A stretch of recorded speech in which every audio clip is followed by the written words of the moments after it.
खाने का जो चावल है, गेहूं है, वो भी विदेश से पूंजीपतियों की कंपनियों से आए। इस सरकार में पूरा अफसरशाही राज है। इसी तरह से जब उद्योग की बात करते हैं तो बात करती है कि किसानों से जमीन लिया जा रहा है, मैं तो वही बात कर रहा हूँ। और अब मखाना की बात करते हैं, मखाना गहरे पानी में होती है और यहाँ सुखाड़ से सरकार निजात दिलाने में अक्षम है। और इसलिए ये सरकार के खिलाफ कि कृषि योग्य जो ज़मीन है उस ज़मीन पर सड़क बना दें, कृषि योग्य जो ज़मीन है उस ज़मीन पर उद्योग लगा दें। राजो सिंह को भी इसके विषय में मालूम है ना, कैसे मंत्री हैं, कितने अपराध की घटनाएं हैं उन पर। तो इस शनिचरा महाराज ने यानी सरकार का मूड़ी नीचे और पैर ऊपर कीजिए, जदयू को 43 से 13 पर ले आइए, भाजपा को भगाइए और महागठबंधन की सरकार बनाइए। कल हम लोग विधानसभा के बिहार विधानमंडल बजट सत्र का 11वां दिन है और ऐसे में देखिए तमाम जो लेफ्ट के विधायक हैं वो पोर्टिको में आकर के विरोध प्रदर्शन कर रहे हैं विभिन्न मांगों को लेकर के। अब इस पे बातचीत करने के लिए हमारे साथ लेफ्ट के विधायक हैं, क्या कहेंगे रामबली सिंह यादव जी? आप लोग अब बजट सत्र में हंगामा करते हुए नजर आ रहे हैं। हंगामा नहीं है, किसानों की बात करना हंगामा कहेंगे आप? ये किसानों का राज्य है बिहार, कृषि प्रधान राज्य है। महात्मा गांधी ने कृषि आंदोलन से ही आज़ादी की लड़ाई की शुरुआत की थी और बिहार में ये 20 साल से सरकार चल रही है और किसानों की जलालत है। 20 साल पहले याद कीजिए आप कि किसान अपने ही घर का धान रख देते थे, दूसरा साल बीज के रूप में इस्तेमाल करते थे। अब ये सरकार ने मजबूर कर दिया है कि अभी धान ये बेच रहे हैं 23 रुपये किलो और बीज खरीदना पड़ रहा है इनको 100 और 120 रुपये किलो।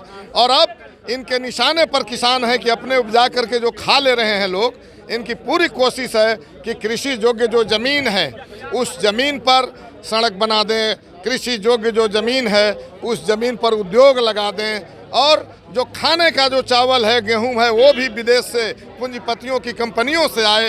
ये इनकी साजिश है। इसलिए हम विधानसभा के अंदर और बाहर दोनों तरफ मांग कर रहे हैं। सदन के अंदर आपकी बात नहीं सुनी जाती है? अब बिल्कुल नहीं सुनी जाती है। आप तो लगातार देख रहे हैं सदन के अंदर किसी भी सवाल पर, अगर माइनॉरिटी की सवाल पर, कब्रिस्तान घेराबंदी पर बात कीजिए तो सरकार कहती है डीएम एसपी से। बताइए, डीएम एसपी विधायक और मंत्री से भी ऊपर हो गए हैं। इस सरकार में पूरा अफसरशाही राज है। इसी तरह से जब उद्योग की बात करते हैं तो बात करती है कि किसानों से ज़मीन लिया जा रहा है, मैं तो वही बात कर रहा हूँ कि कृषि योग्य ज़मीन को उपजाऊ बनाने के लिए एमएसपी की गारंटी करो, धान खरीद की गारंटी करो, उपज खरीद की गारंटी करो। ये मांग के साथ हम लोग हैं और हम लोग चाह रहे हैं कि जो कृषि योग्य ज़मीन है वो खास करके दक्षिण बिहार का इलाका जो सुखाड़ से गुजरता है, सिंचाई की व्यवस्था करो। और अब मखाना की बात करते हैं, मखाना गहरे पानी में होती है और यहाँ सुखाड़ से सरकार निजात दिलाने में अक्षम है।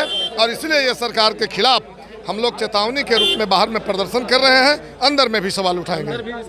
एक सवाल ये भी है कि मंत्री जो है अपराध के सवाल पे घुमाते हुए नजर आते हैं, इसको आप किस रूप में? भैया मंत्री जो बने हुए मालूम है ना आपको, राजो सिंह को भी इसके विषय में मालूम है ना, कैसे मंत्री हैं, कितने अपराध की घटनाएं हैं उन पर।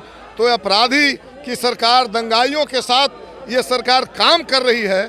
अपराध पर बोलने के लिए इनके पास कुछ है नहीं, लेकिन पूरे बिहार की जनता को मालूम है अपराध चरम पर है और वो इंतजार कर रही है 2025 के। 2025 में कहाँ जाएंगे लोग? 2025 में हिसाब ले लेगी। और इसीलिए मैं कल विधानसभा से भी आह्वान किया है कि अगर बिहार को विकास के रास्ते पर ले चलना है तो इस शनिचरा महाराज ने यानी सरकार का मूड़ी नीचे और पैर ऊपर कीजिए, जदयू को 43 से 13 पर ले आइए, भाजपा को भगाइए और महागठबंधन की सरकार बनाइए। कल हम लोग विधानसभा के माध्यम से भी हम आम जनता से अपील किया है।